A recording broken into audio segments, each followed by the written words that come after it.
नमस्कार, 12 की ब्रेकिंग देख रहे हैं आप। मैं आपके साथ राजेंद्र देव। शुरुआत गाजियाबाद से आ रही खबर के साथ। गाजियाबाद में एपेक्स बिल्डर पर घपले का आरोप लग रहा है। बिल्डिंग बनाने में नियमों की अनदेखी का आरोप लग रहा है।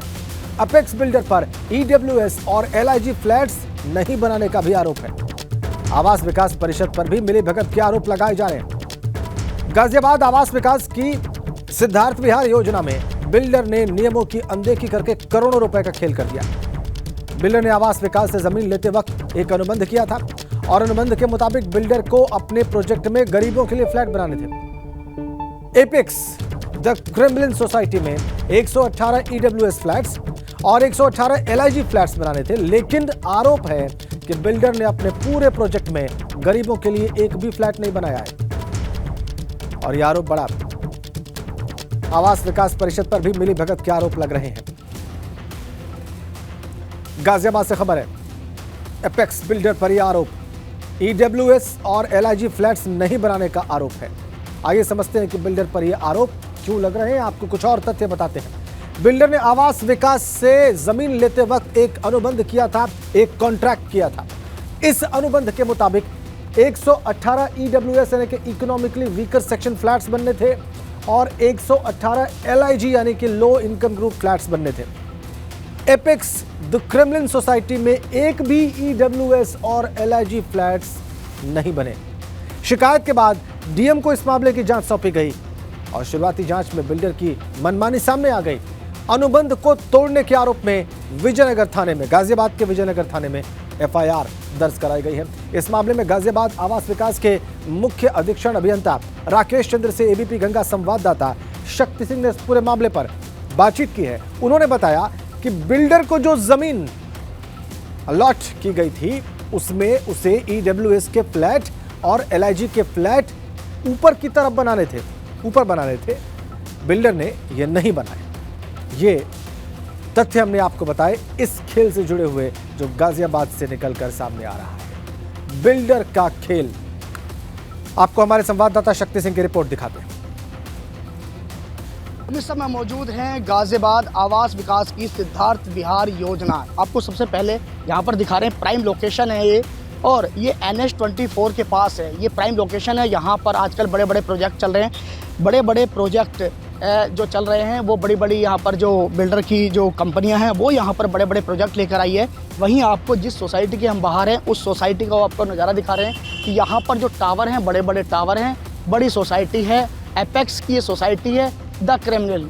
लेकिन इस सोसाइटी ने एक घोटाला किया, और घोटाला ये किया है कि इस सोसाइटी को जब ज़मीन दी गई आवास विकास की तरफ से तो उस समय करार हुआ और अनुबंध हुआ। उस अनुबंध में साफ तौर पर यह था कि आप गरीबों के लिए ईडब्ल्यूएस फ्लैट बनाएंगे, लेकिन इस सोसाइटी ने गरीबों के लिए एक भी फ्लैट नहीं बनाया। जो ईडब्ल्यूएस के फ्लैट थे वो 118 थे और जो एलआईजी फ्लैट थे वो भी 118, यानी कि 236 फ्लैट आपको गरीबों के लिए बनाने थे, लेकिन इन्होंने एक भी फ्लैट नहीं बनाया। वहीं इस पूरे मामले की शिकायत की गई तो लखनऊ से इस पूरे मामले की अब जांच कराई जा रही है और गाजियाबाद के जो जिलाधिकारी है राकेश कुमार सिंह इस पूरे मामले की जांच कर रहे हैं। हालांकि शुरुआती दौर में ये देखने को मिला है कि एक भी फ्लैट बिल्डर ने ईडब्ल्यूएस का नहीं बनाया। तो सीधे सीधे जो आवास विकास के अधिकारी हैं वो कहीं ना कहीं इसमें उनकी मिलीभगत से इतना बड़ा टावर खड़ा हो गया, इतनी बड़ी सोसाइटी खड़ी हो गई, तो कहीं ना कहीं ये बड़ा गड़बड़ झाला हुआ है।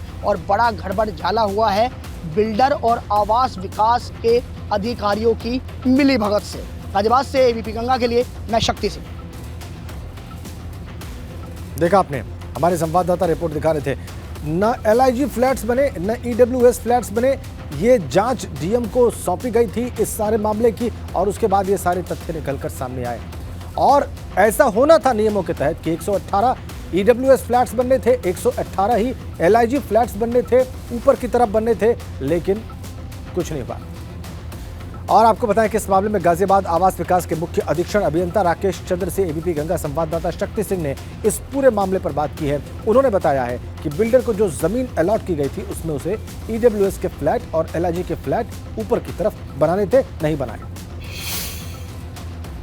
क्या करार हुआ था आवास विकास के अधिकारी हमारे साथ बात करने के लिए? सर, क्या अनुबंध हुआ था उसके साथ? उसने नक्शा पास कराया था जिसमें शर्तें थीं कि गरीबों के लिए 118 नग LIG मकान और 118 नग EWS मकान का निर्माण करना था, जो कि उसको उसी टावरों पर बनाया जाना है। उसने उस टावरों को ऊपर बना नहीं रहा है, जिसके संबंध में शिकायतें प्राप्त हो रही हैं और उसकी शासन स्तर पर जांच चल रही है। लेकिन सर, ऐसा इतना बड़ा प्रोजेक्ट तैयार हो गया तो आवास विकास के वो अधिकारी कौन से थे जिन्होंने इतना बड़ा उस वहाँ नहीं गए, मौके पर नहीं पहुँचे, जांच नहीं की? आखिर जांच क्यों नहीं की उस समय क्यों नहीं उसका प्रोजेक्ट रोका गया, जिस समय वो बात ही नहीं मान रहा था आवास विकास के अधिकारियों की? इसमें ये जो नक्शा स्वीकृत हुआ है उसमें उन्हीं जो मकान हैं आम जनता के लिए, आवंटियों के लिए हैं, उनके ऊपर ही EWS उन्हीं टावरों पे ऊपर बनाने थे, जो कि जब बनने पर ही उस पर कार्रवाई की जा सकती है। उसकी मंशा क्लियर नहीं, अब बाद में क्लियर हुई कि उसने जो उसको फिनिशिंग रूप ऊपर दे दिया। तो इसमें हमारे खंड के परिषद स्तर से विभिन्न स्तर पर कार्रवाई की जा रही हैं और जांच भी इसमें शासन स्तर पर विचाराधीन है। गाजियाबाद से ABP गंगा के लिए मैं शक्ति सिंह। बातचीत आपने देख ली, हमने आपको कुछ तथ्य दिखाए। अब आपको सीधा शक्ति सिंह के पास लिए चलते हैं। हमारे संवाददाता जो इस स्टोरी को कवर कर रहे हैं इस वक्त हमारे साथ सीधा कनेक्ट है गाजियाबाद से। आइए शक्ति सिंह का रुख करते हैं। शक्ति, हमारे दर्शकों को बताइए कि कितने एरिया में ये फ्लैट्स बने हैं, कितने एरिया में और कितने फ्लैट्स बनाने थे जो एक भी नहीं बने हैं, कब से ये फ्लैट बन रहे थे, कब ये मामला प्रकाश में आया, ये भी बताइए दर्शकों को। देखिए, अगर बात की जाए तो ये सिद्धार्थ विहार आवास योजना है और काफ़ी प्राइम लोकेशन है। और ये जो ज़मीन जिस समय अनुबंध हुआ आवास विकास के अधिकारियों के साथ, तो उसमें साफ तौर पे ये कहा गया था कि आपको EWS के यानी कि जो गरीबी रेखा वाले जो लोग हैं उनके लिए आपको 118 फ्लैट बनाने पड़ेंगे और आपको LIG यानी कि जो LIG गरीबी रेखा से कुछ थोड़ा सा ऊपर होते हैं उनके लिए भी यानी कि 236 फ्लैट आपको ऐसे बनाने पड़ेंगे जो कि आप गरीबी रेखा वालों को देंगे। लेकिन सबसे बड़ी बात यह कि इतना बड़ा प्रोजेक्ट बन गया और इतने बड़े एरिया में प्रोजेक्ट तैयार हो गया, लेकिन वहाँ पर जो EWS के फ्लैट थे या LIG फ्लैट थे वो वहाँ पर एक भी नहीं बनाया। वहीं अगर शिकायतें की बात की जाए तो 1 साल से लगातार इसकी शिकायतें जो दी गई, बात की जाए लखनऊ में, तो लखनऊ के बाद इस पर एक जांच बैठी। जांच की बात करें तो गाजियाबाद के जो जिलाधिकारी हैं राकेश कुमार सिंह, वो इसकी इस समय जांच कर रहे हैं और जांच करने के लिए जब टीम पहुंचती है तो वो भी ये देखती है कि इसने एक भी फ्लैट वहां पर नहीं बनाया। वहीं अगर आवास विकास के अधिकारियों की बात की जाए तो आवास विकास की तरफ से इसके खिलाफ एक FIR भी दर्ज कराई गई है जो बिल्डर है।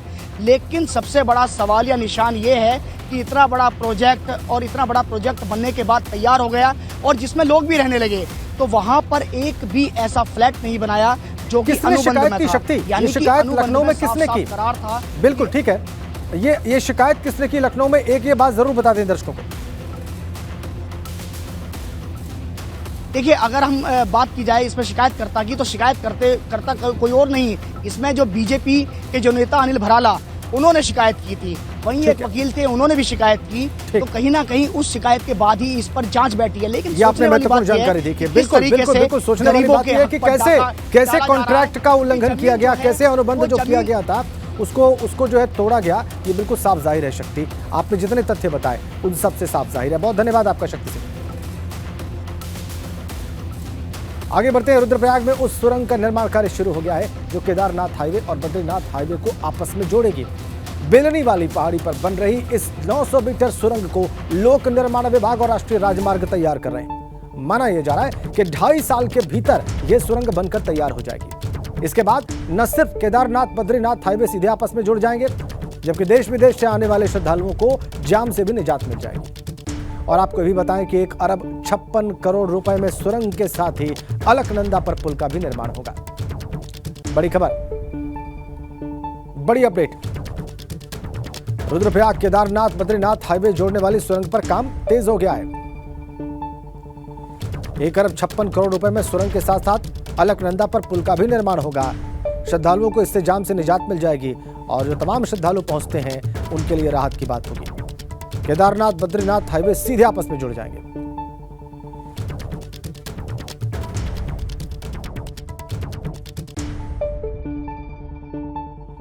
एक तो अलकनंदा पे ब्रिज है और दूसरा यहाँ अलकनंदा जहाँ से ब्रिज कनेक्ट होगा वहाँ से जाते हुए फिर आगे जहाँ पे पीरियोडिक कई कॉलोनी है, गेस्ट हाउसेज हैं, उस तरफ निकलते हुए करीबन 1 किलोमीटर लंबी टनल है और इसमें निर्माण कार्य प्रारंभ हो गया है और कल भूमि पूजन हुआ है। निश्चित तौर पे जब समय रहते पूर्ण कर लिया जाएगा और इससे रुद्रप्रयाग में जो जाम की स्थिति उत्पन्न होती है और एक ऑल्टरनेट हाईवे ज़रूर हम केदारनाथ जाने आने वाले यात्रियों को सुलभता से उपलब्ध हो जाएगा।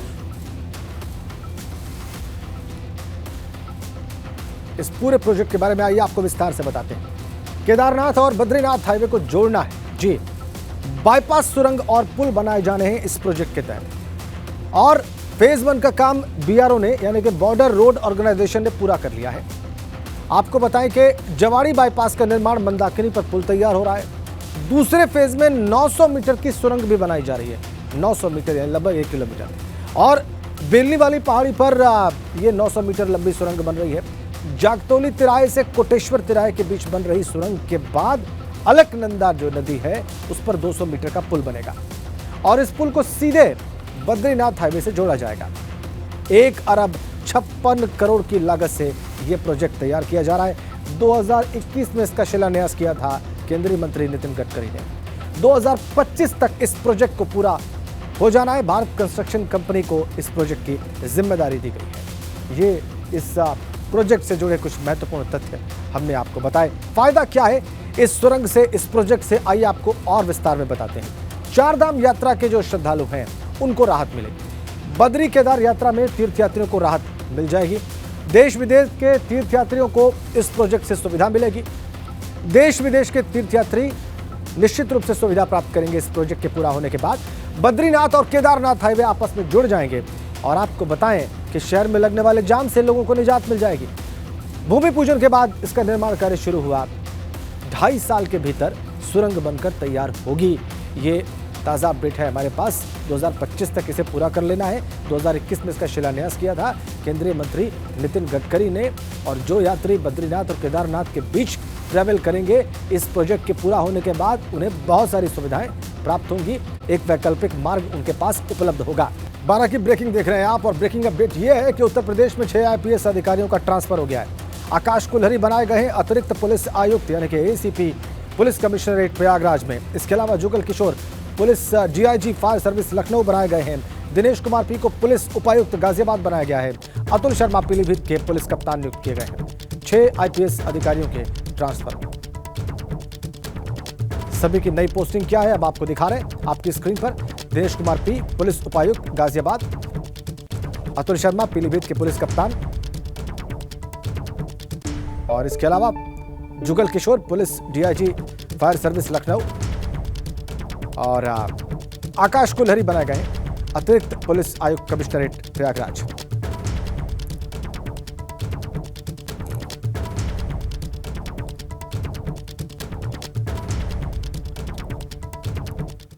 आइए कुछ और आपको महत्वपूर्ण जानकारियां दे दें। 6 IPS अधिकारियों को नई जिम्मेदारी मिली है। आकाश कुल्हरी एडिशनल CP प्रयागराज जी। जुगल किशोर तिवारी बनाए गए हैं DIG फायर सर्विस लखनऊ।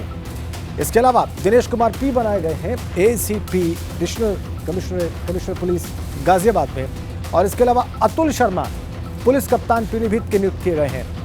वृंदा शुक्ला चित्रकूट की पुलिस कप्तान बनाई गई हैं और अष्टभुजा प्रसाद सिंह रेलवे प्रयागराज में SP बनाए गए हैं। ये हैं 6 IPS अधिकारियों के ट्रांसफर्स और उसके बाद उनको मिली नई जिम्मेदारी। इसमें आपने देखा किस अधिकारी को नई जिम्मेदारी कहां मिली है।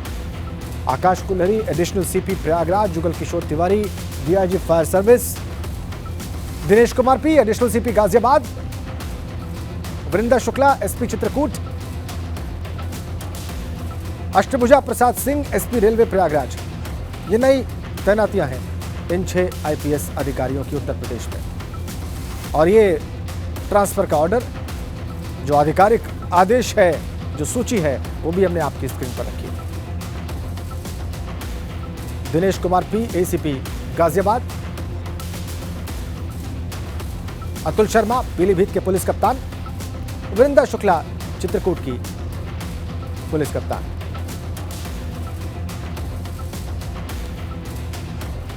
और आइए अब उत्तर प्रदेश उपचुनाव की बात कर लेते हैं। मैनपुरी लोकसभा और रामपुर खतौली विधानसभा उपचुनाव के नतीजे कल आने वाले हैं। सबसे पहले और सटीक नतीजे एबीपी गंगा पर आप देखेंगे सुबह 8 बजे से लगातार। काउंटिंग सेंटर पर आज से ही अर्धसैनिक बल, जिला पुलिस और पीएसी के जवानों की तैनाती शुरू हो चुकी है। उपचुनाव का मतदान खत्म होने के बाद से ही मैनपुरी, रामपुर और खतौली में माहौल गर्म है। स्ट्रांग रूम के बाहर पुलिस के जवानों के साथ साथ सपा, राष्ट्रीय लोकदल और बीजेपी के कार्यकर्ताओं ने डेरा डाला हुआ है। पुलिस का दावा है कि स्ट्रांग रूम में हर तरफ पुलिस की पहरेदारी है और कड़ी निगरानी की जा रही है। उल्टी गिनती शुरू काउंटिंग की। उपचुनाव हुए उत्तर प्रदेश में, मैनपुरी लोकसभा के लिए, रामपुर और खतौली विधानसभा के लिए। और देखिए कैसे सुरक्षा बलों की तैनाती की जा रही है। काउंटिंग की अपडेट्स आप देख पाएंगे सुबह 6 बजे से लगातार स्ट्रांग रूम के बाहर सुरक्षा बल तैनात, चाहे वो पीएसी हो, चाहे अर्धसैनिक बल हो या पुलिस हो।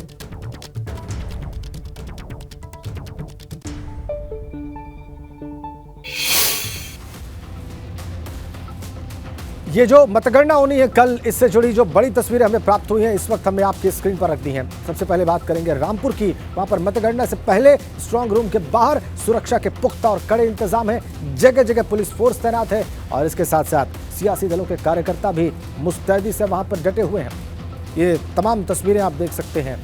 देखिए आप ईवीएम की सुरक्षा में कैसे सुरक्षा बल तैनात है, चप्पे चप्पे पर पुलिस कैसे तैनात है, उसकी तस्वीर भी आप देख पा रहे हैं। सीसीटीवी से निगरानी की जा रही है इन काउंटिंग सेंटर्स की और सभी दलों के नेता और जो एजेंट्स होते हैं वो भी मुस्तैद हैं, वो भी अपनी जिम्मेदारी निभा रहे हैं, वो भी मुस्तैदी के साथ डटे हुए हैं।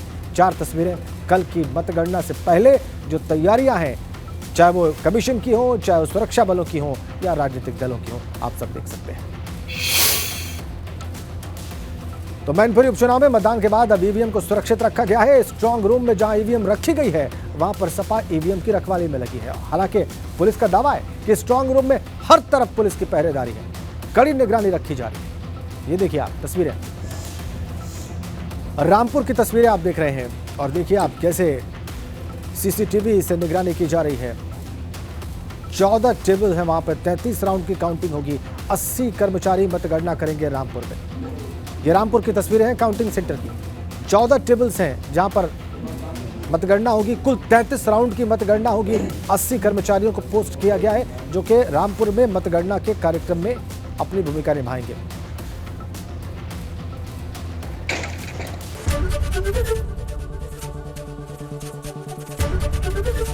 एबीपी गंगा, खबर आपकी, जुबान आपकी।